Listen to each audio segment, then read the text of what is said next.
اعوذ باللہ من الشیطان الرجیم بسم اللہ الرحمن الرحیم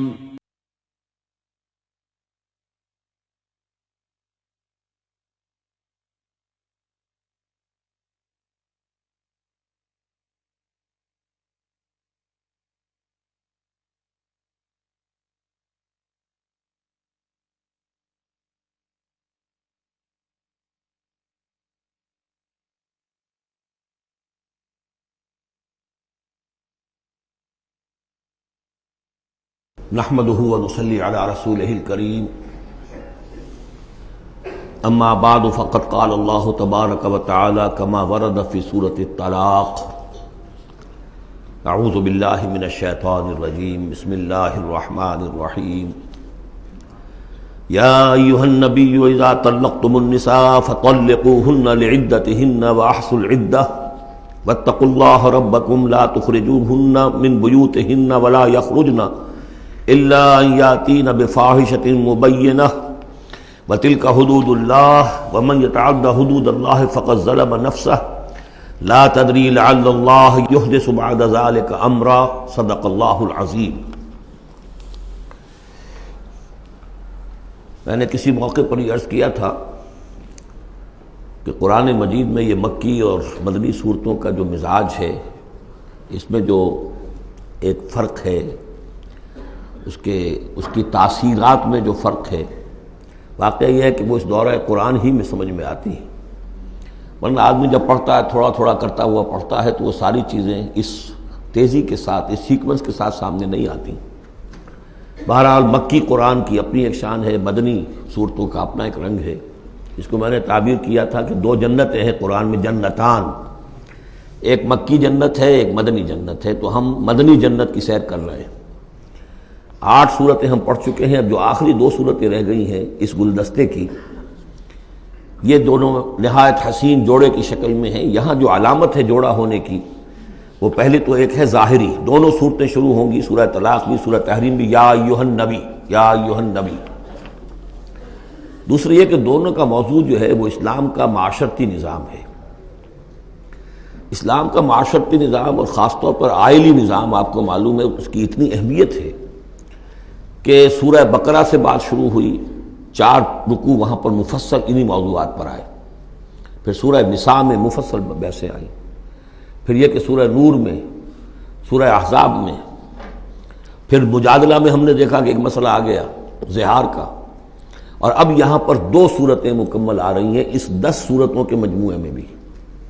تو اس سے اندازہ ہونا چاہیے کہ اس آئلی قوانین کا اور معاشرتی جو ویلیوز ہیں اسلام کی، ان کی کتنی اہمیت ہے اللہ تعالیٰ کے نزدیک۔ ان میں جو 2 جوڑے کے جو یہ 2 فرد ہیں، تو گھریلو زندگی میں 2 امکانی صورتیں پیدا ہوتی ہیں۔ ایک تو معتدل تو یہ ہے کہ جو اللہ کے حقوق ہیں ان کو فائق رکھا جائے، اس کے نیچے جو اللہ نے حق شوہر پر بیوی کا رکھا ہے وہ بیوی ادا کرے، جو بیوی پر شوہر کا حق ہے، جو فرض ہے وہ شوہر جو ادا کرے۔ تو یہ فرائض اور حقوق کا ایک توازن ہے جو اللہ تعالیٰ نے قائم کیا ہے۔ اگر یہ توازن خوبصورتی سے چل رہا ہے، حدود اللہ جو ہیں وہ ٹوٹ نہیں رہی ہیں، کہیں اس میں کوئی رخنا پیدا نہیں ہو رہا ہے، شوہر بھی بیوی بھی اپنے فرائض دینی کو ادا کرنے میں لگے ہوئے ہیں، چاہے ان میں ہائر لیول پر جا کر تھوڑا سا فرق ہو جاتا ہے، جو عام زندگی ہے اس میں کوئی فرق نہیں ہے، نماز عورت کو بھی پڑھنی ہے، مرد کو بھی پڑھنی ہے، زکوٰۃ مرد کو بھی دینی ہے، عورت کو بھی دینی ہے، روزہ عورت کو بھی رکھنا ہے، مرد کو بھی رکھنا ہے، حج جو ہے وہ فرض ہے۔ اس کے بعد دعوت و تبلیغ میں آگے تھوڑا سا فرق ہو جائے گا کہ عورتوں کا دائرہ محدود ہو جائے گا، وہ مردوں میں جا کے دعوت و تبلیغ نہیں کریں گی، خواتین میں کریں یا اپنے محرم مردوں میں کریں، لیکن فرضیت قائم رہتی ہے۔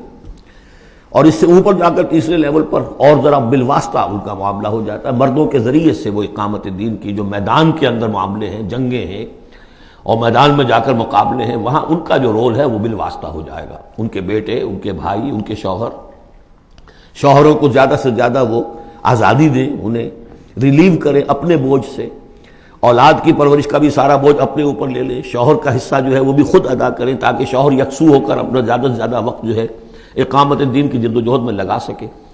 تو یہ تو ہے نارمل جو چاہیے۔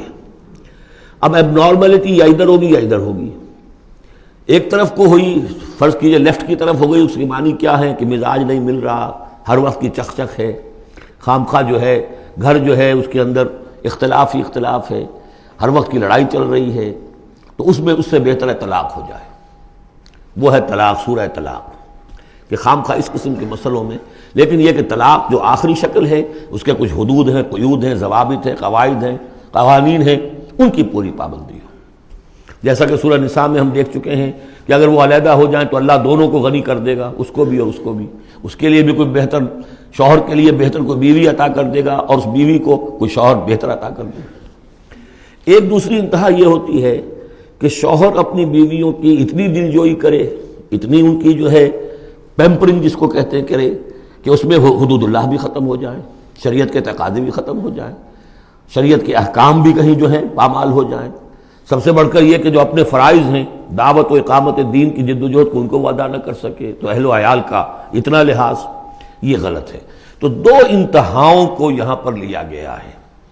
پہلی انتہا میں بھی بات کی گئی حضور سے، دوسری میں بھی، اگرچہ پہلے کا سوال حضور کے لیے ہے ہی نہیں، حضور نے نہ کوئی طلاق دی، نہ آپ کو طلاق دینے کی اجازت تھی، اس لیے کہ آپ کی ازواج مطہرات جو ہیں وہ تو امت کے لیے ماؤں کی حیثیت سے ہیں، اور سورہ احزاب میں ہم پڑھ چکے ہیں کہ وہ کسی اور سے بعد میں نکاح نہیں کر سکتی تھی، تو طلاق دینے کا سوال نہیں، اسی لیے آپ کو 4 کی جو وہ حد ہے، لمٹ ہے، اس سے بھی آگے بڑھ کر مزید نکاح کرنے کی اجازت دی گئی تھی۔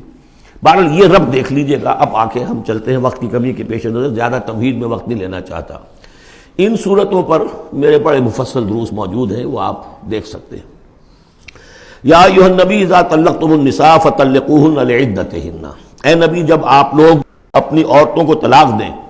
اب دیکھیے یا ایھا النبی واحد، طلقتم النساء فوراً جمع کا صیغہ، اس لیے کہ حضور سے تو متعلق ہی نہیں ہے۔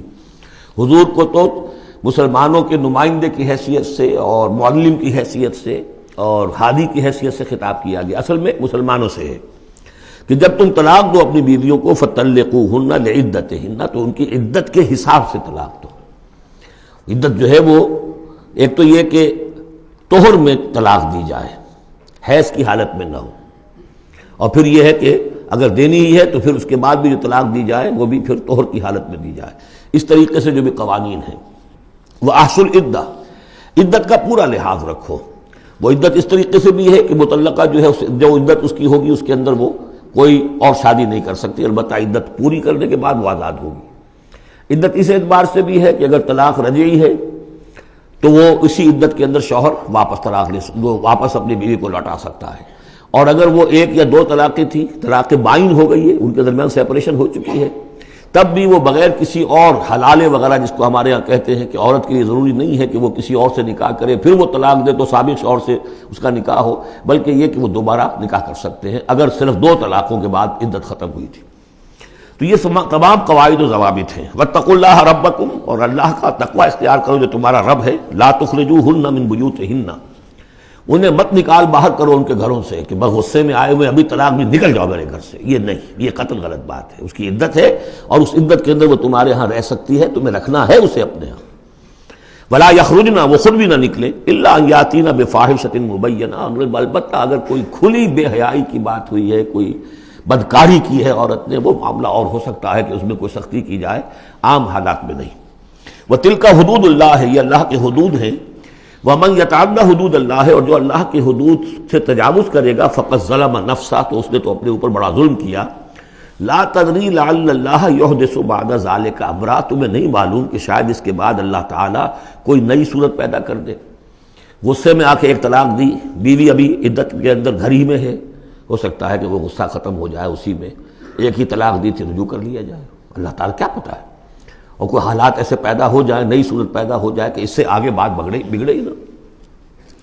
فَإِذَا بَلَغْنَ أَجَلَهُنَّ، البتہ جب عدت پوری ہو گئی ان کی جو میعاد ہے، اب تمہیں فیصلہ کرنا ہوگا، فَأَمْسِكُوهُنَّ بِمَعْرُوفٍ أَوْ فَارِقُوهُنَّ بِمَعْرُوفٍ، یا تو اب طے کر لو کہ اگر رجوع کرنا ہے تو بس اپنے گھر میں روکو، لیکن بھلے طریقے سے، یہ نہیں کہ انہیں ستانے کے لیے کہ جو روک لیا جائے، اور فارقوہن، یا پھر ان کو چھوڑ دو، ان سے علیحدگی اختیار کر دو، وہ بھی بالمعروف، بمعروف دستور کے مطابق بھلے طریقے سے۔ وَأَشْهِدُوا ذَوَيْ عَدْلٍ مِّنْكُمْ، اور اس رجعت اگر تم رجوع کر رہے ہو تو 2 اپنے گواہوں، 2 اپنوں میں سے جو معتبر لوگ ہوں، جن پر اعتماد کیا جا سکتا ہے، انہیں گواہ بنا لو کہ میں نے طلاق دی تھی، اب میں اس کو رجوع کر رہا ہوں، تو یہ دو گواہ اس کے ہیں۔ وَأَقِیمُوا الشَّهَادَةَ لِلَّهِ، اور یہ گواہی قائم کرو اللہ کے لیے۔ ذَلِكُمْ يُوعَظُ بِهِ، یہ ہے جو جس کی نصیحت کی جا رہی ہے، من کان یؤمن باللہ والیوم الآخر، اس شخص کو کہ جو ایمان رکھتا ہو اللہ پر اور یوم آخر پر۔ جیسے ہم نے دو جگہ دیکھا کہ حضور کا اسوہ حسنہ ہے، لیکن کس کے لیے؟ اپنی جگہ تو وہ اسوہ حسنہ کاملہ ہے، لیکن اس سے استفادہ کون کرے گا؟ من کان یرجو اللہ والیوم الآخر وذکر اللہ کثیرا۔ حضرت ابراہیم اور ان کے ساتھیوں کی زندگی میں بھی اسوہ ہے، کس کے لیے؟ من کان یرجو اللہ والیوم الآخر۔ اسی طرح یہاں فرمایا ذالک یوعظ بہ، یہ وعد اور نصیحت تو کی جا رہی ہے، لیکن کس کے لیے؟ من کان یؤمن باللہ والیوم الآخر، جو ایمان رکھتا ہو اللہ پر اور یوم آخر پر۔ اب اس کے بعد اس سورہ مبارکہ میں یہ بڑا عجیب مقام ہے اس اعتبار سے قرآن کا۔ عجیب کے معنی کیا ہے؟ دل لبھانے والا، حسین۔ یہاں اللہ کے تقوی کا جو مقام اور مرتبہ واضح کیا جا رہا ہے اللہ کی نگاہ میں، اگر واقعتاً حقیقی تقوی ہے، صحیح تقوی ہے، قلب کا تقوی ہے، جیسے کہ حضور فرماتے تھے اپنے دست مبارک سے 3 مرتبہ آپ نے اشارہ کیا اپنے سیرہ مبارک کی طرف، التقوی ہا ہونا، التقوی ہا ہونا، التقوی ہا، تقوی یہاں ہوتا ہے۔ دل میں تقوی ہے تو تقوی ہے، باقی لباس اور وضاقتہ یہ ساری متقیوں کسی بنا لی اور اندر کا معاملہ نہیں ہے تو یہ بہروپ ہے، یہ تقوی نہیں ہے۔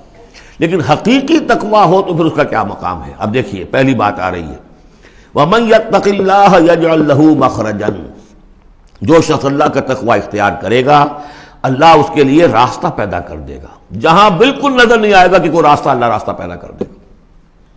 بالکل نظر نہیں آ رہا تھا موسیٰ کے ساتھیوں کو کہ اب کیسے بچیں گے، پیچھے لشکر آگے، آگے سمندر ہے، اللہ نے راستہ پیدا کیا۔ خود حضرت ابو بکر کا جو حال ہو گیا تھا کہ حضور اگر انہوں نے ذرا بھی دیکھ لیا، نیچے اپنے قدموں کی طرف بھی نگاہ ڈالی تو ہم نظر آ جائیں گے، آپ نے فرمایا لا تحزن ان اللہ معنا، راستہ نکالتا اللہ۔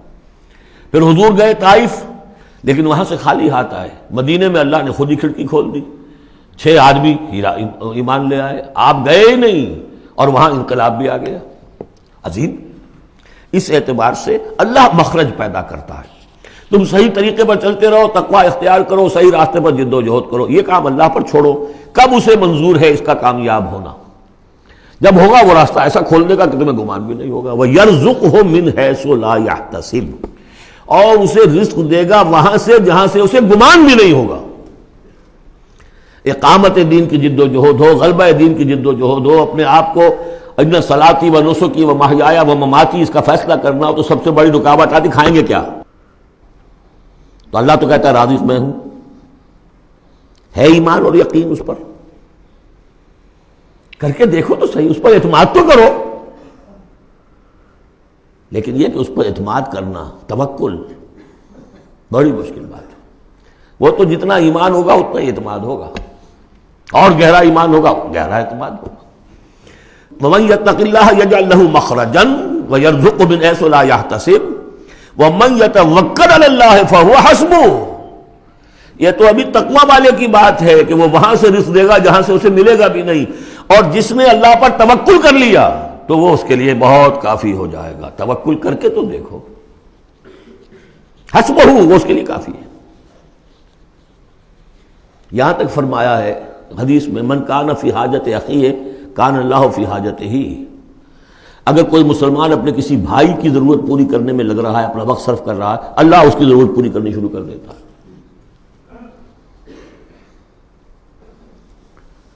فکر ماں در کار ماں آزار ماں، کار ساز ماں بے فکر کار ماں، یہ فارسی شاعری کے اندر یہ دینی حقائق ہیں۔ کار ساز ماں بے فکر کار ماں، میرا کارساز میرے کاموں کی فکر کر رہا ہے، میں نے اپنے آپ کو اس کے کام کے لیے لگا دیا۔ وہ دنیا میں بھی ذرا سا بھی کوئی شریف انسان ہوگا، آپ اس کے ہو جائیں وہ آپ کو چھوڑ دے گا پھر کہیں؟ شرافت ہو، مروت ہو اس میں، آپ اللہ کے بن کر تو دیکھیے، پھر وہ کارساز ہے۔ کارساز ماں بے فکر کار ماں، فکر ماں در کار ماں آزار ماں، جب میں اپنے معاملات کی فکر خود کرتا ہوں، کوئی نہ کوئی ٹھوکر کھاتا ہوں، کوئی نہ کوئی غلطی کرتا ہوں، آزار اپنے سر کے اوپر پیدا کر لیتا ہوں۔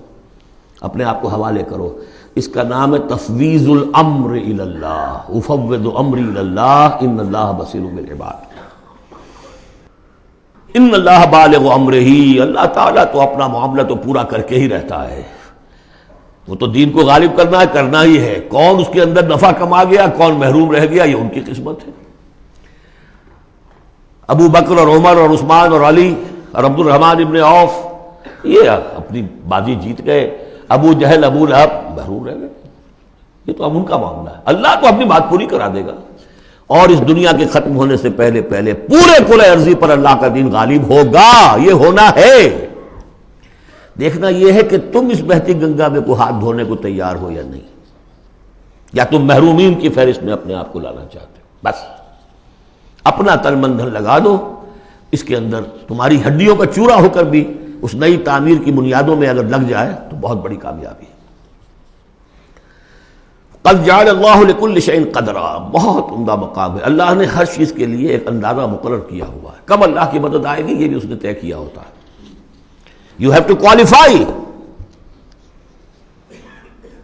پری کوالیفیکیشن کنڈیشنز ہیں، تب مدد آئے گی. یوں نہیں آتی مدد. اپنا سب کچھ لگا دو پھر کہو کہ اللہ میری 15 برس کی کمائی کل میدان میں نے وجود ڈالی ہوئی ہے. 15 برس کی کمائی، دن کی اور رات کی کوششیں ہیں میری، صبح اور شام کی کوششیں ہیں میری. 15 برس وہ میدان میں نے لا کے ڈال دی. تب پکارو اللہ کو. اپنا مال بچا کے رکھنا ہے، اپنی مستقبل کو بھی بچانا ہے، اپنی اولاد کو بھی بچانا ہے، اور اللہ کا دین غالب ہو جائے. کہیں نام لکھا کے کسی جماعت میں شامل ہو کر بڑا تیر مار دیا، گویا کہ اللہ تعالیٰ تو جانتا ہی نہیں.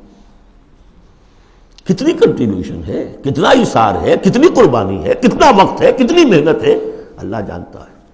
باقی اس نے ہر چیز کا ایک اندازہ مقرر کیا ہوا ہے. اب اس کے بعد پھر آ رہا ہے وہی طلاق کا معاملہ. واللائی یئسن من المحیض من نسائکم، اور تمہارے ہاں کی وہ خواتین کے جن کا حیض کا سلسلہ بند ہو چکا ہو، مایوس ہو چکی ہو حیض سے.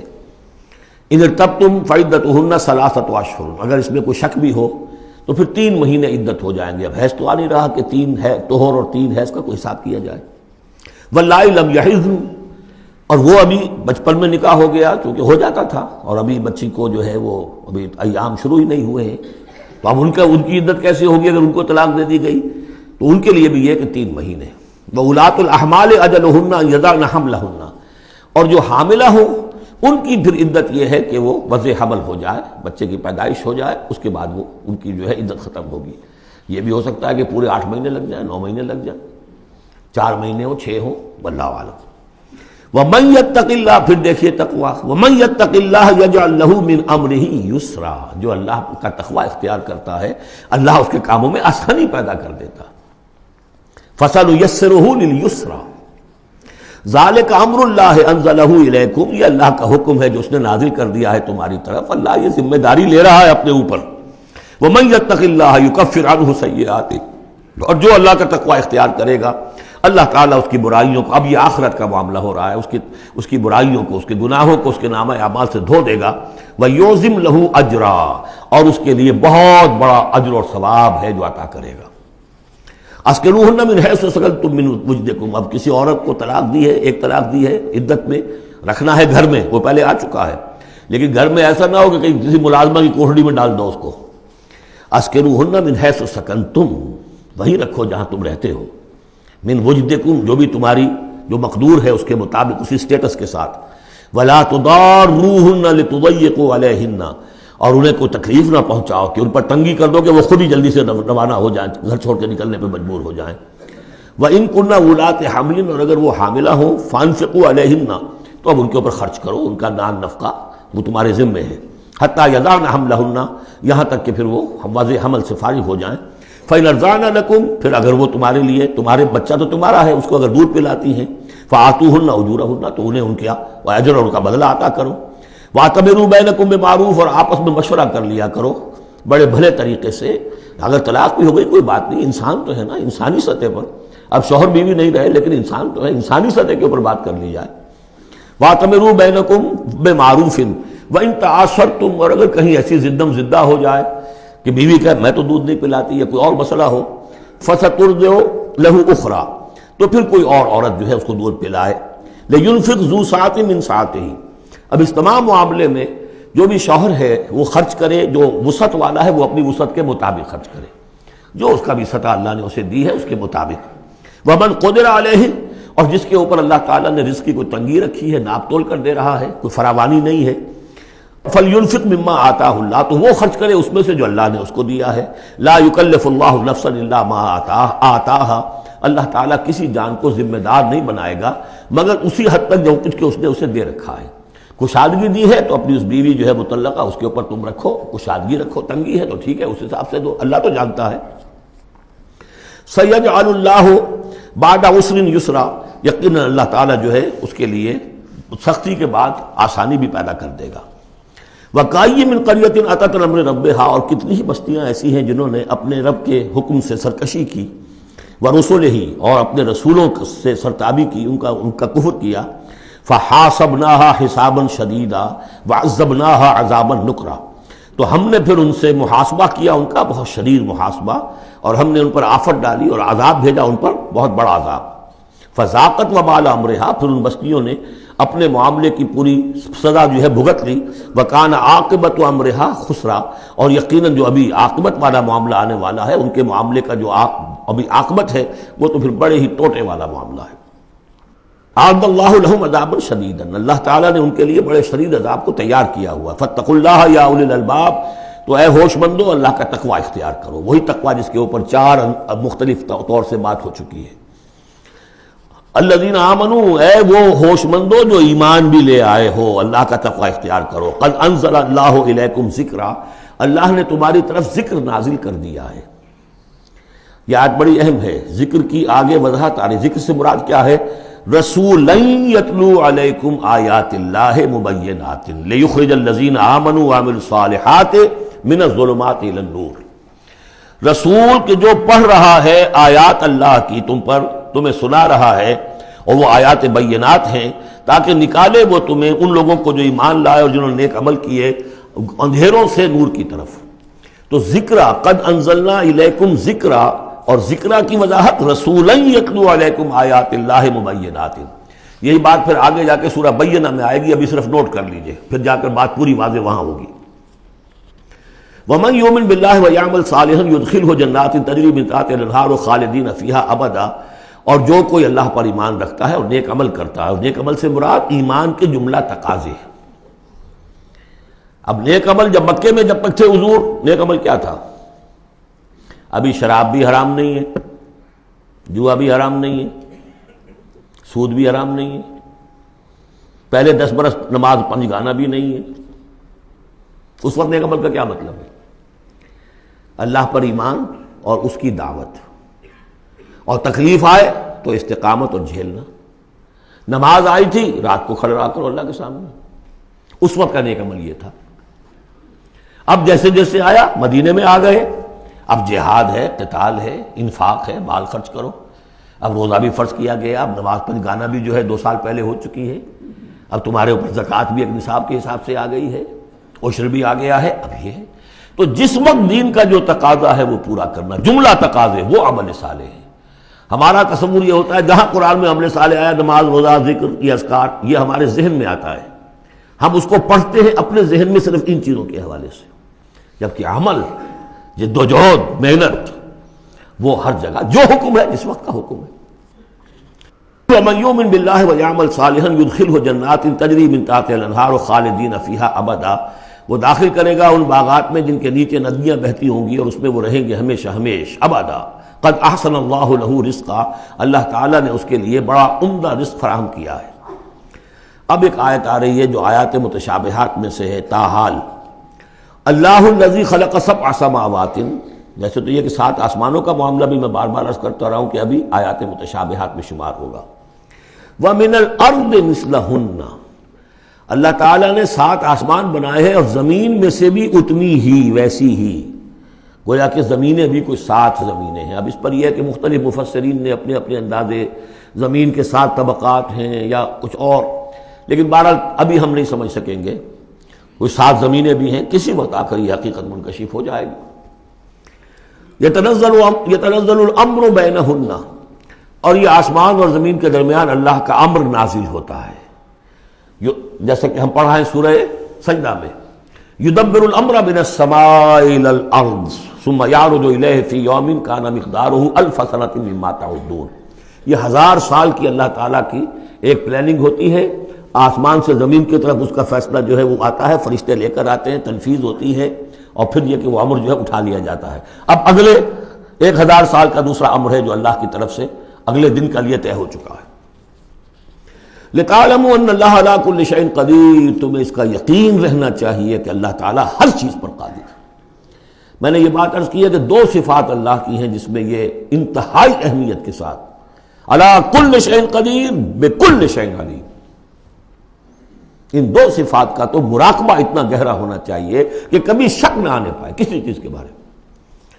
وَأَنَّ اللَّهَ قَدْ أَحَاطَ بِكُلِّ شَيْءٍ عِلْمًا، دیکھیے دوسری بھی آ گئی علم، اور یہ کہ اس نے ہر شے کا اس کے علم کا احاطہ کیا ہوا ہے، نہ اس کی قدرت سے باہر کچھ ہے نہ اس کے علم سے باہر کچھ ہے۔ اب یہ دوسری سورت بسم اللہ الرحمن الرحیم، سورۃ التحریم، یعنی یہ معاملہ کہ بیویوں کی محبت یا ان کے جذبات کا لحاظ اور پاس یا ان کی دلجوئی میں کوئی کام آپ ایسا کر بیٹھے کہ جو شریعت میں جائز نہیں، یا شریعت کا کوئی جائز کام ہے وہ آپ اس کو نہ کرنے کی قسم کھا لیں۔ اب ظاہر بات ہے کہ حضور کے لیے یہ تو ممکن نہیں تھا، قطعاً اس کا کوئی سوال ہی نہیں کہ آپ اپنی کسی بیوی کی محبت کی وجہ سے یا دلجوئی کی وجہ سے کسی حرام کام کا ارتکاب کرتے ہیں۔ لیکن 2-3 واقعات ایسے ملتے ہیں کہ حضور نے اپنی بیویوں کی دلجوئی کے سلسلے میں کوئی چیز جو آپ کے لیے اصلاً حلال تھی اس کے بارے میں قسم کھا لی کہ اب یہ میں استعمال نہیں کروں گا، اس پر پکڑ آ گئی ہے۔ یا ایھا النبی لم تحرم ما احل اللہ لک، اے نبی صلی اللہ علیہ وسلم کیوں آپ حرام ٹھہرا رہے ہیں اپنے اوپر وہ شے جو اللہ نے آپ کے لیے حلال کی ہے۔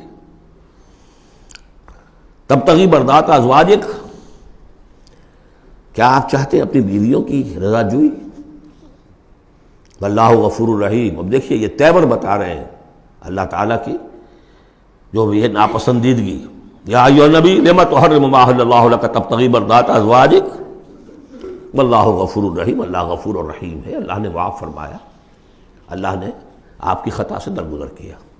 قد فرض اللہ لکم تحلۃ ایمانکم، اللہ تعالیٰ نے تمہارے لیے ایسی قسموں کا کھول دینا جو ہے اس کا راستہ معین کر دیا ہے۔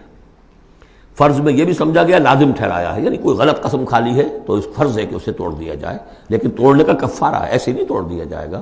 وہ بھی پوری آیت جو ہے وہ سورہ مائدہ کے اندر آ چکی ہے، گویا کہ اب آپ یہ اپنی قسم توڑیے اور وہ کفارہ ادا کیجیے۔ واللہ مولاکم، اللہ تمہارا مولا ہے، مددگار ہے، پشت پناہ ہے، وہو العلیم الحکیم، اور وہ سب کو جاننے والا ہے، کمال حکمت والا۔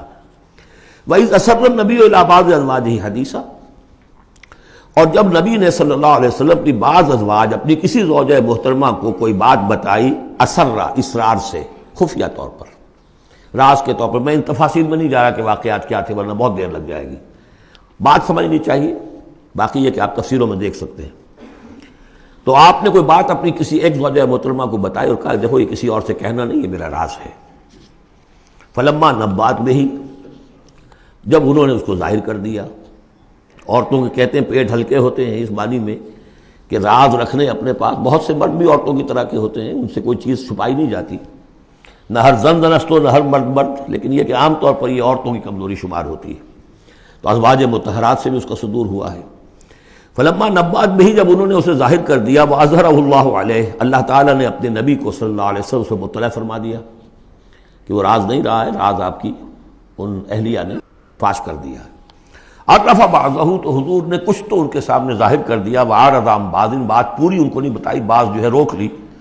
فلما نبأ بہ، تو جب انہوں نے حضور نے صلی اللہ علیہ وسلم ان کو بتایا، قالت من انباک ھذا، اب ایک طرز عمل تو یہ ہوتا ہے کہ فوراً ندامت ہوتی کہ ہاں حضور مجھ سے غلطی ہو گئی، میں واقعتاً آپ کا راز جو ہے وہ میں رکھ نہیں سکی اور مجھ سے بے دھیانی میں، بے خیالی میں بات نکل گئی۔ ایک دوسرا یہ ہے من انباک، آپ کو کس نے بتایا؟ یہ انداز جو ہے، دیکھیے عام بیوی عام شوہر کے درمیان اس میں کوئی حرج نہیں، لیکن جیسا کہ سورہ حجرات میں ہم پڑھا ہے، اعلموا، جان لو اچھی طرح، ان فیکم رسول اللہ، اے عائشہ، اے حفصہ، یہ تمہارے شوہر ہی شوہر نہیں ہے، یہ اللہ کے رسول ہیں۔ طرز عمل تمہارا جو ہے ان کے ساتھ بہت محتاط ہونا چاہیے، بہت محتاط ہونا چاہیے۔ من انباک، آپ کو اس نے بتایا؟ قال نبانی العلیم الخبیر، جواب میں بھی غصہ ہے حضور کا، مجھے اس نے بتایا کہ جو العلیم ہے اور خبیر ہے، جو سب کچھ جاننے والا ہے اور ہر چیز سے باخبر ہے۔ اب یہ اللہ تعالیٰ کی طرف سے آ رہا ہے اس کی تعبیر میں اہل تشیع ایک انتہا کو نکل گئے، ہمارے عام مفسرین نے بھی انہی کی روش اختیار کی ہے، لیکن مولانا حمید الدین فراہی رحمۃ اللہ علیہ کا میں کم از کم اپنی ذات پر بہت بڑا احسان سمجھتا ہوں کہ جو انہوں نے تعبیر کی ہے، اور وہ عربی زبان کا جو اسلوب ہے اس کے اعتبار سے 100% درست ہے۔ ان تتوبا الی اللہ فقد صغت قلوبکما، اگر تم دونوں، اب ظاہر بات ہے کہ ایک اہلیہ کا نے راز چھپایا جو دیا گیا تھا دوسری اہلیہ، حضور کی دوسری اہلیہ کو کہا جاتا ہے حضرت حفصہ نے یہ معاملہ کیا، حضرت عائشہ کو بتا دیا۔ ان دونوں کے تعلقات بہت اونچے تھے، اس لیے کہ ظاہر بات ہے کہ حضور کے ہاں جو مقام اور مرتبہ تھا ابو بکر کا اور عمر کا رضی اللہ تعالی عنہما، اس کے حوالے سے ہی پھر ازواج مطہرات میں بھی خود بخود غیر شعوری طور پر یہ احساسات ہو جاتے ہیں۔ تو انہوں نے ان تتوبا الی اللہ، اگر تو اب تم دونوں اللہ کی جناب میں توبہ کرو، فقط صغت قلوبکما، اس کا ترجمہ کیا تو تمہارے دل ٹیڑھے ہو چکے ہیں۔ یہ اہل تشیع کا ترجمہ ہے، ازواج مطہرات سے انہیں بالعموم قد ہے، حضرت عائشہ سے بہت سخت ہے، لیکن یہ عام ازواج مطہرات سے۔ اس کا ترجمہ صحیح یہ ہے کہ اگر تم اللہ کی جناب میں توبہ کرو تو تمہارے لیے یہی مناسب ہے، اور تمہارے دل تو مائل ہو چکے ہیں، لیکن ایک ہوتا ہے ناز والے نیاز کیا جانے۔ اب یہ ماننا جو ہے یہ ذرا کڑا گزر رہا ہے کہ حضور مجھ سے غلطی ہوئی، آپ مجھے معاف کر دیجیے، اور وہ بھی اس لیے کہ معاملہ ہے شوہر اور بیوی کا۔ جیسے ہم کہتے ہیں کہ میاں تمہارے دل میں تو بات اب آ چکی ہے، بس تم مان نہیں رہے ہو، دل میں تو تم نے بات سمجھ لی ہے، تم اگر ایسا کرو تو یقیناً تمہارے لائق ہے، یہ انداز ہے یہ، اور یہ بہت سی مثالیں دے کر انہوں نے واضح کیا، اور میں اسے بہت بڑا احسان مانتا ہوں۔ ان تتوبا الی اللہ فقد صغت قلوبکما، اللہ کی جناب میں اگر توبہ۔ اچھا، صغم کا ایسا لفظ ہے یہ عربی زبان کا جو میں نے پہلے بھی آپ کو بتایا تھا، مالا الی مالا عن، میلان سے، مالا کے بعد الہ ہوگا کسی شے کی طرف میلان، توجہ اس کا ہونا، دل کا ادھر رجحان ہونا، اور مالا عن کسی چیز سے نفرت ہو جانا، لفظ ایک ہی ہے، مال میلان، الہ اور عن، رغب الہ رغب عن، راغب ہوا اس شے کی طرف اور راغب ہوا اس چیز سے، متنفر ہو گیا اس چیز سے، لفظ ایک ہی ہے رغبت۔ اس طرح صغم کا لفظ ہے، تو صغم جو ہے دونوں طرف جاتا ہے، تمہارا دل تو مائل ہو ہی گیا ہے، کس طرح مائل ہو گیا ہے، یعنی وہ واقعتاً اپنی خطا کا احساس ہو گیا ہے تمہارے دلوں کو، اب صرف یہ ہے کہ زبان سے بھی اس کا اعتراف کرو۔ جیسے کہ حضرت آدم کو احساس ہو گیا تھا اپنی خطا کا، تو اللہ تعالیٰ نے الفاظ سکھا دیے تھے، فَتَلَقَّى آدَمُ مِن رَبِّهِ كَلِمَاتٍ فَتَابَ عَلَيْهِ، یہ ترجمہ ہے اس آیت کا صحیح۔ ان تتوبا الی اللہ فقد صغت قلوبکما وان تظاہرا علیہ، اور اگر اب جیسے کہ قاعدہ ہے عام طور پر حضور کی بھی کوئی ہلکا سا سہو اگر ہو جاتا تھا تو کس قدر انداز جو ہے سخت ہو جائے قرآن مجید کے اندر، اس لیے کہ بڑے لوگوں کے معاملے بڑے ہیں، الرب رب من تنزل والعبد عبد من ترقى۔ اسی طرح جو بھی اونچے لوگ ہیں ازواج مطہرات ہیں، تو ان کا بھی جو بھی اظہار ناپسندیدگی ہو رہا ہے اللہ کی طرف سے، اس میں الفاظ بڑے سخت ہیں۔ اگر تم دونوں نے کوئی گٹھ جوڑ کر لیا، ان تظاہرا علیہ، محمد کے خلاف صلی اللہ علیہ وسلم، کوئی متحدہ بھاٹ بنا لیا، تو سن لو فإن اللہ هو مولاه وجبریل وصالح المؤمنین والملائکۃ بعد ذلک ظہیر، کہ اللہ ان کا ولی ہے، دوست ہے، پشت بنا ہے، مددگار ہے، پھر جبرائیل ہے، پھر تمام صالح اہل ایمان ہے، پھر یہ کہ تمام فرشتے بھی اس کے بعد ان کے پشت بنا ہے۔ تو ان کے ساتھ معاملہ جو ہے وہ ان کے مقام کی مناسبت سے کرو، چاہے وہ تمہارے شوہر ہیں اور تم ان کی بیوی ہو، لیکن معاملہ کرو اس میں تمہارے امتی ہونے کا پہلو جو ہے وہ کہیں نگاہ سے اوجھل نہ ہو، وہ اللہ کے رسول ہیں، تم امتی ہو۔ عسیٰ ربہ، ابھی اور سختی آ رہی ہے، امید ہے کہ ان کا رب ان طلقکن، اگر تم سب کو طلاق دے دے، ان یبدلہ ازواجا خیرا منکن، کہ بدل دے تم سے کہیں بہتر بیویاں ان کو عطا کر دے، مسلمات مومنات قانتات تائبات عابدات سائحات ثیبات وابکارا، یہ سارے اوصاف ان میں واو ہے ہی نہیں، بیک وقت یہ سارے اوصاف ہوں، مسلم بھی ہوں، مومن بھی ہوں، فرما بردار بھی ہوں، توبہ کرنے والیاں، عابدات عبادت گزار، سائحات دنیا کی لذات سے کنارہ کش، سیبات بھی ہو سکتی ہیں، حضور کے نکاح میں تو اکثر سیبہ ہی آئی ہیں، سیبہ وہ ہیں جن کی پہلے کوئی شادی ہوئی ہو، طلاق ہو گئی ہو، یا یہ کہ بیوہ ہو گئی ہوں، اکثر و بیشتر جو آپ کے نکاح ہیں وہ سیبات سے ہیں، وہ ابکارا، اور کنواری بھی، تو ایک غالباً جہاں تک مجھے میرا ذہن ہے صرف ایک حضرت عائشہ صدیقہ ہے رضی اللہ تعالی عنہا کہ جو کنواری حیثیت سے آئی ہیں حضور کے نکاح میں، باقی سب کی سب سیبات ہیں۔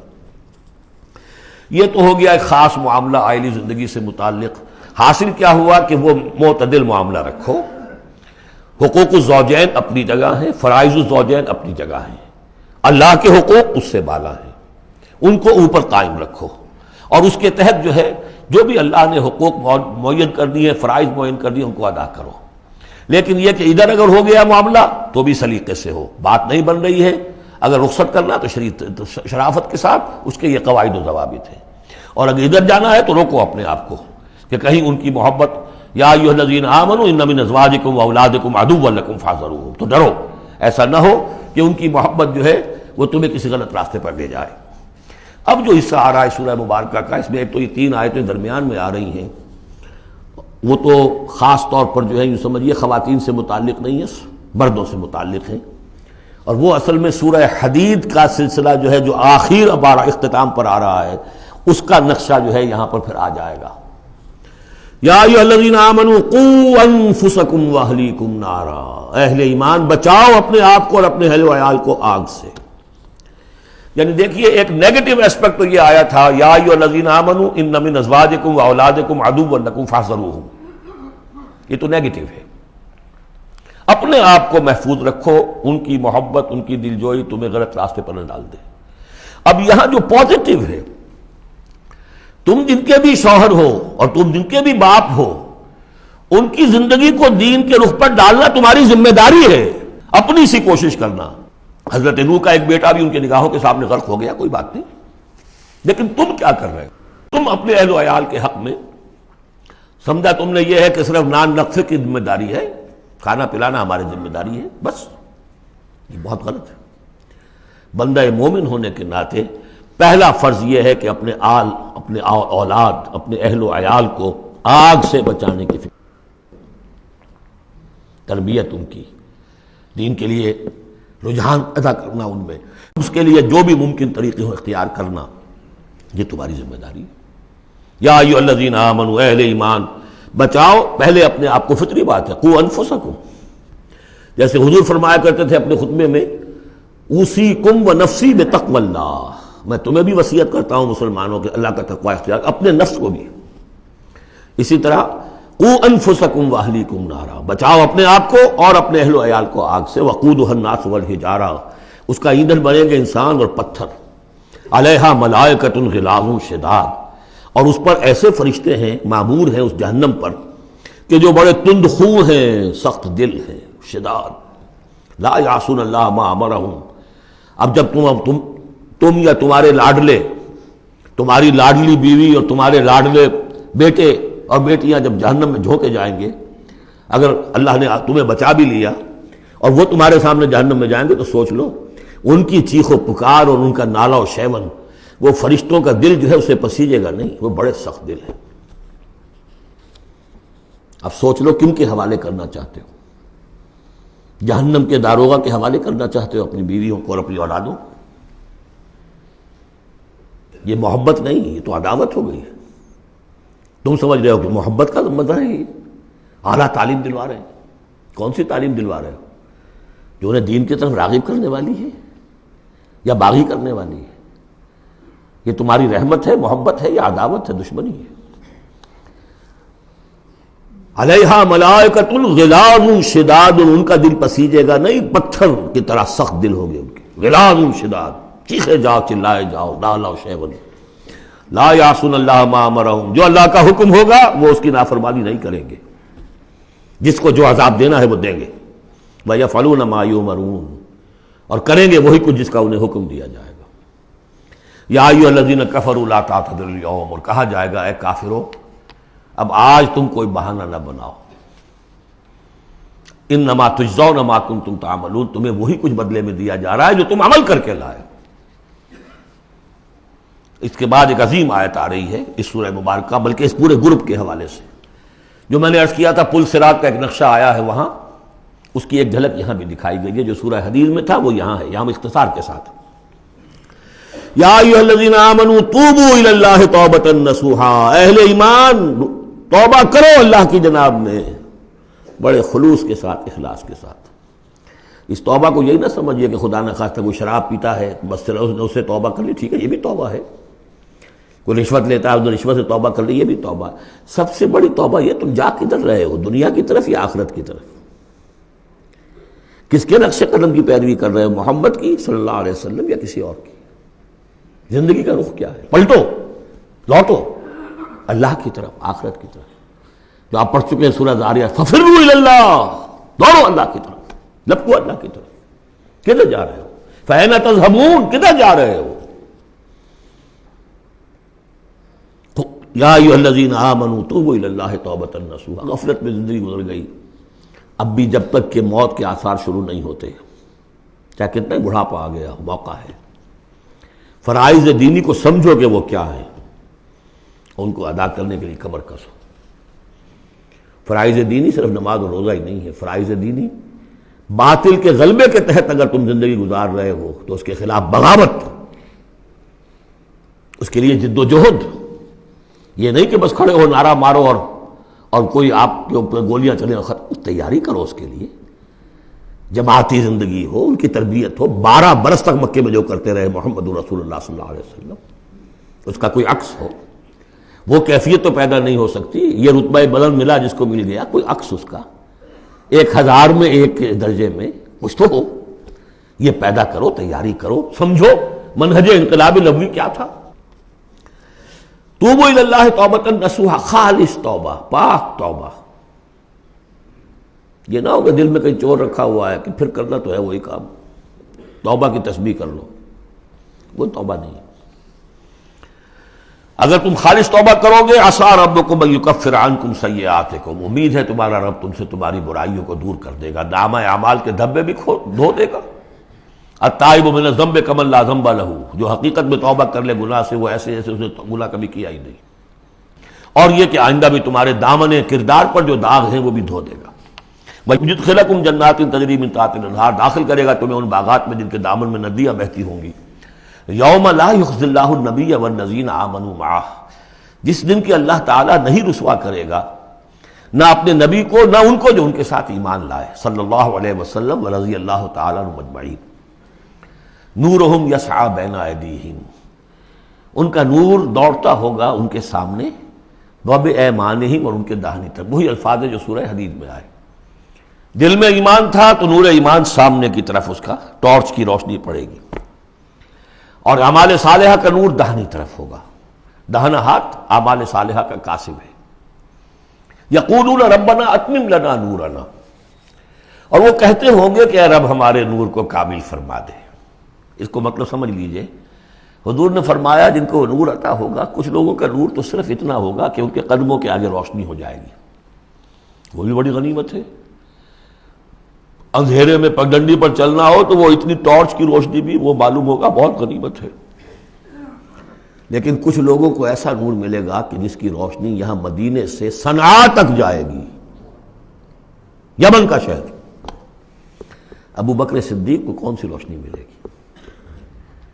ہمیں تو وہ ٹارچ بھی مل جائے تو بہت غنیمت ہے، لیکن جنہیں وہ تھوڑا ملے گا، کیوں تھوڑا ملا؟ کوتاہیاں تھیں، تقصیرات تھیں، کمی تھی، جتنا کرنا چاہیے تھا اتنا نہیں کیا تھا، کچھ بچا بچا کے بھی رکھا تھا۔ تو بچا بچا کے نہ رکھ اسے، تیرا آئینہ ہے وہ آئینہ کہ شکستہ ہو تو عزیز تر ہے نگاہ آئینہ ساز میں۔ لہذا کم ہوگا، پھر وہ دعا کریں گے ربنا اتمم لنا نورنا، اپنے کرم سے، اپنے فضل سے، اپنی شان غفاری سے ہماری کوتاہیوں کو ڈھانپ لے اور ہمارے نور کو بھی کامل فرما دے۔ اتمم لنا نورنا واغفر لنا، ہمیں بخش دے، انک علی کل شیء قدیر، یقیناً اے اللہ تو ہر شے پر قادر ہے، تیرا ہاتھ کون روک سکتا ہے۔ یا ایھا النبی جاہد الکفار والمنافقین واغلظ علیہم ومأواہم جہنم وبئس المصیر، اے نبی صلی اللہ علیہ وسلم جہاد کیجئے کافروں سے بھی اور منافقوں سے بھی۔ یہ آیت جو کہ تو سورہ توبہ میں بھی آ چکی ہے۔ واغلظ علیہم، سختی کیجئے، آپ کی طبیعت میں نرمی ہے، اور اس نرمی کا ناجائز فائدہ اٹھاتے ہیں منافقین، کیونکہ قانونی ان کو پروٹیکشن حاصل ہے، مسلمان تو ہے وہ، تو آپ ان کے ساتھ بھی وہ معاملہ کرتے ہیں کہ جو اہل ایمان کے ساتھ کرتے ہیں۔ چنانچہ وہ کہتے ہیں ہوا اذن، یہ تو کان ہی کان ہے نرے، بس کان ہی کان ہے، سن لیتے ہیں، سمجھتے تو ہے ہی نہیں، دماغ میں بھیجا نہیں ہے ان کے، یہ بھی کہتے تھے وہ لوگ۔ لیکن آپ سختی کیجئے، یا ایھا النبی جاہد الکفار والمنافقین واغلظ علیہم، ومأواہم جہنم، ان کا ٹھکانہ جہنم ہے، وبئس المصیر، اور بہت ہی برا ٹھکانہ ہے۔ اب جو ان دو صورتوں میں خواتین کا معاملہ آیا، اس کے حوالے سے اب یہ مقام آ رہا ہے بہت اہم، اس بات کو واضح کرنے کے لیے کہ خواتین اس غلط فہمی میں مبتلا نہ ہوں کہ اللہ کے ہاں سوال جواب جو ہونا ہمارے شوہروں سے ہی ہونا ہے، ہم سے کیا ہے، ہم تو ان کے تابع ہیں۔ ہر عورت ایک مکمل انسان ہے، فل ہیومن بینگ، اور جہاں تک اس کی ایک آنر کا تعلق ہے، dignity and honour, human dignity, وہ بالکل مساوات طور پر شیئر کرتی ہے، اخلاقی طور پر مساوات ہے بالکل، اور ہر ذمہ دار ہے اپنے فرائض کی، عورت بھی جیسے کہ مرد ہے۔ اس کا اپنا ایمان ہوگا، عمل صالح ہوگا تو اللہ کے ہاں بیڑا پار ہوگا، اپنا ایمان اور عمل صالح نہیں ہے تو شوہر بڑے سے بڑا ہو وہ بچا نہیں سکے گا۔ یہ حقیقت کو واضح کرنے کے لیے 3 خواتین بلکہ 4 خواتین کی مثال یہاں آئی ہے۔ ضرب اللہ مثلا للذین کفروا امرأۃ نوح وامرأۃ لوط، اللہ تعالیٰ نے مثال بیان کی ہے کافروں کے لیے نوح کی بیوی اور لوط کی بیوی کی۔ کانتا تحت عبدین من عبادنا صالحین، وہ دونوں تھیں ہمارے 2 بہت صالح بندوں کے تحت، ان کے نکاح میں تھیں، فخانتاہما، تو انہوں نے ان سے خیانت کی، فلم یغنیا عنہما من اللہ شیئا، تو نہ بچا سکا انہیں ان کا شوہر، ان کے دونوں شوہر جو ہیں نہ بچا سکے اپنی دونوں بیویوں کو کچھ بھی۔ بیوی بھی غرق ہوئی، حضرت نوح علیہ السلام کی وہ بیوی، اور حضرت لوط کی وہ بیوی بھی اسی طریقے سے جو پتھراؤ ہوا اسی میں ہلاک ہوئی۔ تو نہ یہاں وہ بچا سکے شوہر، وقیل ادخلوا النار مع الداخلین، اور کہہ دیا جائے گا داخل ہو جاؤ جہنم میں داخل ہونے والوں کے ساتھ، کوئی شوہر تمہیں نہیں بچا سکتا، چاہے وہ نوح اور لوط ہوں۔ لوط تو خیر اولو العزم من الرسل میں ان کا شمار عام طور پر نہیں ہوتا، حضرت نوح تو بہت اولو العزم، 950 برس جنہوں نے دعوت دی ہے۔ اسی لیے حضور اپنے گھر کی خواتین کو جمع کر کے پھر کہا، فرمایا کرتے تھے، یا فاطمہ بنت محمد انقذی نفسک من النار فانی لا املک لک من اللہ شیئا، یا صفیۃ عمۃ رسول اللہ انقذی نفسک من النار فانی لا املک لک من اللہ شیئا، اے فاطمہ محمد کی نور چشم، لخت جگر، اپنے آپ کو آگ سے نکالو، بچاؤ، مجھے کوئی اختیار حاصل نہیں ہوگا تمہارے بارے میں اللہ کے ہاں۔ اے صفیہ، اللہ کے رسول کی پھوپھی، اپنے آپ کو آگ سے بچاؤ، اس لیے کہ مجھے کوئی اختیار حاصل نہیں ہوگا۔ ضرب اللہ مثلا للذین کفروا امرأۃ نوح وامرأۃ لوط کانتا تحت عبدین من عبادنا صالحین فخانتاہما فلم یغنیا عنہما من اللہ شیئا وقیل ادخلوا النار مع الداخلین۔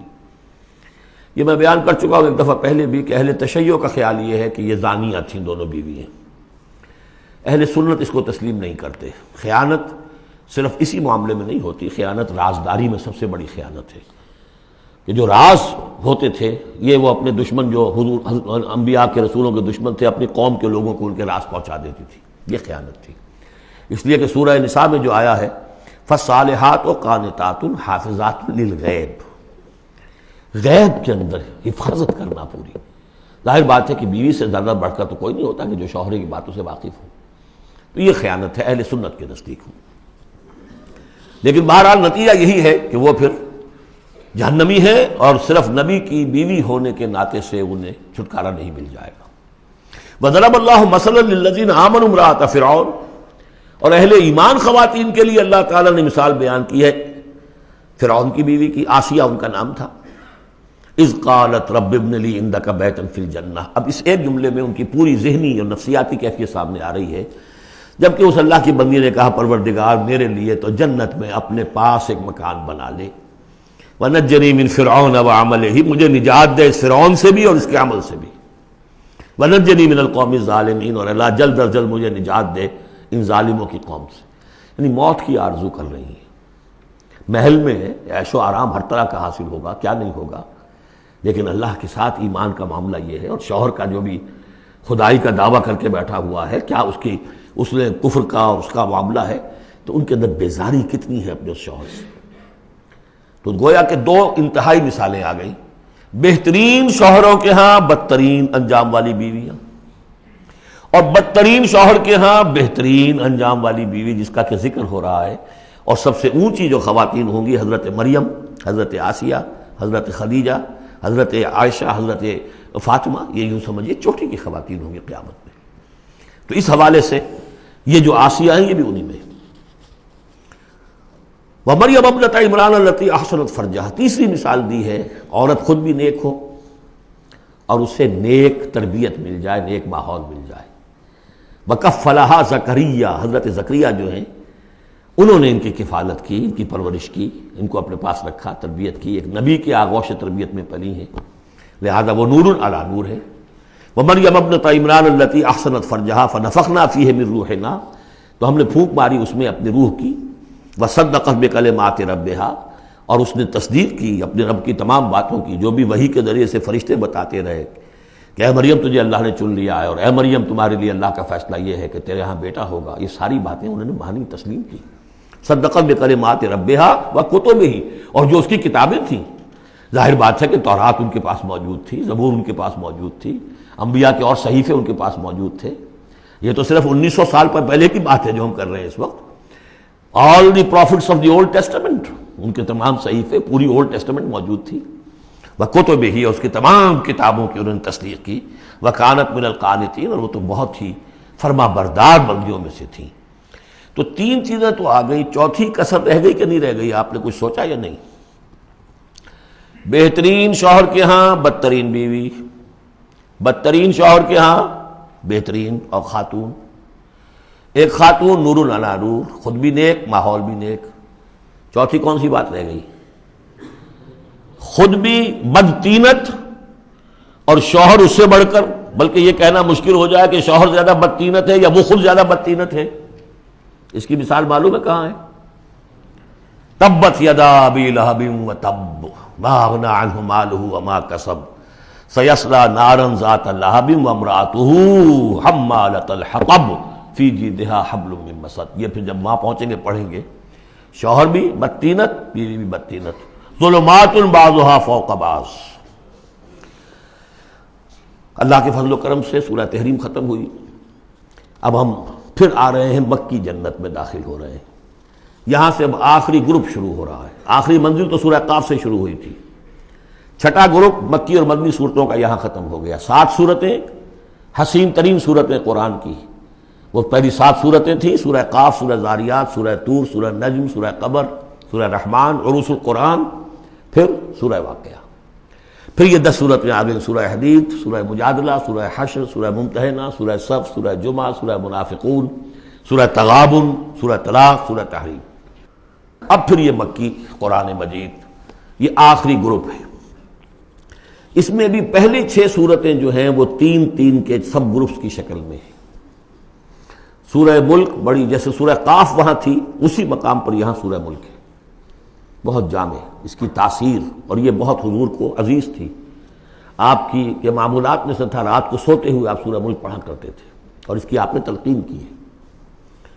بسم اللہ الرحمن الرحیم، تبارک الذی بیدہ الملک وہو علی کل شیء قدیر، بڑی بابرکت ہے وہ ہستی جس کے ہاتھ میں ہے بادشاہی، راج اس کا ہے۔ یہ ہے دین کا سیاسی پہلو، پوری کائنات پر اس کا راج چل رہا ہے۔ دنیا میں بغاوت ہے، کیوں ہے؟ وہ اپنے ایمان کے دعوے داروں کا امتحان لینا چاہتا ہے بس، ورنہ سورج، چاند، گیلیکسیز، پوری کائنات اور خود ہمارے جسم کا ایک ذرہ اس کے قانون کا پابند ہے، تابع ہے۔ ہمارا جسم ہمارے اختیار میں کہاں ہے؟ میں تنگ آ جاتا ہوں، 2 دن ہوتے ہیں یہاں سے تو طبیعت خراب ہو جاتی ہے، جب تک کہ وقت لگتا ہے، کینچی لے کر بیٹھتا ہوں۔ اگر میں چاہوں کہ یہاں بال نہ آئے، میرا جسم ہے، میرا تو اختیار نہیں، وہ تو آئیں گے۔ تو ہمارا جسم بھی جہاں تک اس کی فزیولوجی کا تعلق ہے، اس کی اناٹومی کا تعلق ہے، یہ سارا اللہ کے قانون کے تابع، میرے تابع تو نہیں۔ میں چاہوں میرا دل ذرا رک جائے، جب چاہوں میں اس کو سٹارٹ کر دوں، تو یہ تو نہیں ہوگا، جب بند ہوگا بند ہو جائے گا، میرے اختیار میں نہیں ہے۔ لیکن یہ کہ جو ہماری اختیاری زندگی ہے اس میں ہم نے طے کر لیا ہے کہ اللہ کی نہیں مانیں گے، اپنی مانیں گے، اپنی مانیں گے، اپنی بیویوں کی مانیں گے، اور جو بھی نظام ہے اس کے ساتھ وفاداری کریں گے، چاکری کریں گے، ان کی ملازمت کریں گے، ان کے رتھوں کے اندر ہم بیل بن کر جتیں گے تاکہ ہمیں عیش ملے، دنیا کے اندر ہمارے لیے مقامات ہوں، ہماری عیش، بس اللہ خیر صلی اللہ۔ تو یہ ہے اصل میں امتحان۔ ورنہ بادشاہی یہاں اب بھی اسی کی ہے. یہ صرف ہلدی کی گانٹھ ہے جسے لے کر ہم پنساری بن کر بیٹھ گئے.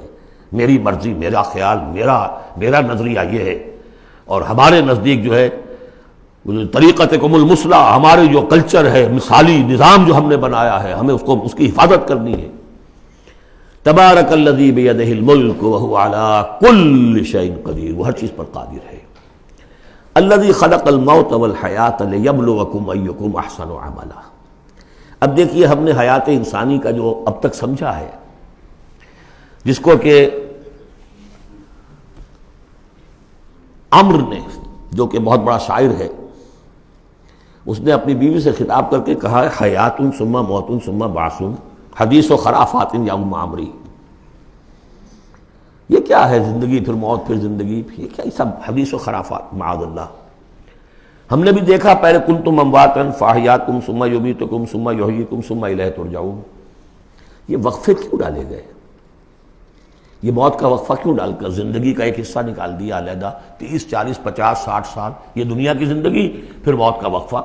موت ایک زندگی کا وقفہ ہے، یعنی آگے بڑھیں گے دم لے کر. کیوں؟ اس کی حکمت بتائی جو ہم پڑھائیں سورہ واقعہ میں. قدرنا بینکم الموت، تمہاری ہی زندگی کا تسلسل ہے جس میں ہم نے ایک وقفہ موت کا ڈال دیا ہے. کیوں ڈالا ہے؟ خلق الموت والحیات لیبلوکم ایکم احسن عملا. یہ جو چنک علیحدہ کیا ہے یہ اس لیے کہ تمہاری آزمائش ہو، امتحان ہو، تمہیں جانچا جائے. وہ 3 گھنٹے کا امتحان ہوتا تھا جو دیتے تھے تم کبھی اسکولوں میں، اب یہ 30 برس کا سمجھ. اور واقعی 30 برس ہی ہوتے ہیں آدمی کے پاس. پہلی زندگی کے 20 25 برس ویسے گزر گئے، شعور ہی ابھی نہیں ہے. اور پھر ایک خاص عمر کے بعد جو ہے اعضاء ڈھیلے پڑ گئے، اور پھر یہ کہ لا یعلم من بعد علم شیئا. 30 نہیں ہوں گے 40 مل جائیں گے آدمی کو. کام تو یہی ہوتا اس کی زندگی کا. لیکن اس لیے ہے لیبلوکم ایکم احسن عملا، تاکہ تمہیں جانچے پرکھے دیکھے تم میں سے کون ہے اچھے عمل کرنے والا. اب دیکھیے علامہ اقبال کی جو نظم ہے زندگی کے موضوع پر، واقعہ یہ ہے کہ بہت چوٹی کی چیز ہے، بہت عمدہ چیز. تو اسے پیمانہ امروز فردا سے نہ ناپ، جاویداں پہم دواں ہر دم جواں ہے زندگی. قلزم ہستی سے تو ابھرا ہے مانند حباب. جیسے سمندر میں ایک بلبلا سا ہوتا ہے، کتنی زندگی ہوتی ہے بلبلے کی. قلزم ہستی سے تو ابھرا ہے مانند حباب، اس زیاں خانے میں تیرا امتحان ہے زندگی.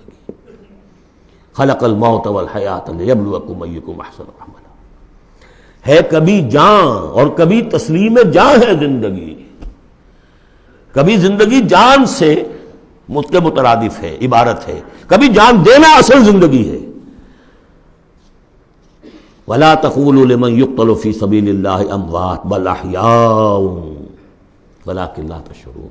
ہے کبھی جان اور کبھی تسلیم جان ہے زندگی. اصل زندگی جو ہے وہ جان دے دینے سے حاصل ہوتی. الذی خلق 7 سماوات طباقا، وہ اللہ کی جس نے بنائے 7 آسمان ایک دوسرے کے اوپر. آیات متشابہات میں سے ہے. ما تری فی خلق الرحمن من تفاوت، تم نہیں دیکھ پاؤ گے اللہ کی تخلیق میں کہیں کوئی فرق. اتنا محکم نظام ہے، اتنا محکم نظام. کیا کسی سائنسدان نے آج تک یہ بھی کہا کہ تخلیق میں یہاں نقص ہے؟ کسی نے کہا؟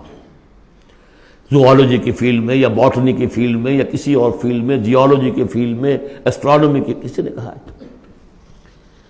ما تری فی خلق الرحمن من تفاوت فارجع البصر هل تری من فطور.